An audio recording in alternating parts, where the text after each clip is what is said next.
सर्दी का मौसम आ गया है और इसके साथ आ गई हैं 3 छुपी हुई दिक्कतें।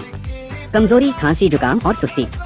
लेकिन ध्यान रखना, सर्दी बीमारी से नहीं, गलत आदतों से लगती है। इस मौसम में रोज सुबह 1 गिलास गुनगुना पानी, 1 चम्मच शहद और 20 मिनट धूप, ये 3 चीजें आपकी इम्यूनिटी को शील्ड की तरह बचाती हैं। और हाँ, सुस्ती जितनी ज्यादा होगी, बीमारी उतनी तेज लगेगी। अगर स्क्रिप्ट अच्छी लगी तो लाइक दबाओ, कमेंट करो, विंटर रेडी। और ऐसे ही हेल्थ टिप्स के लिए सब्सक्राइब जरूर करो।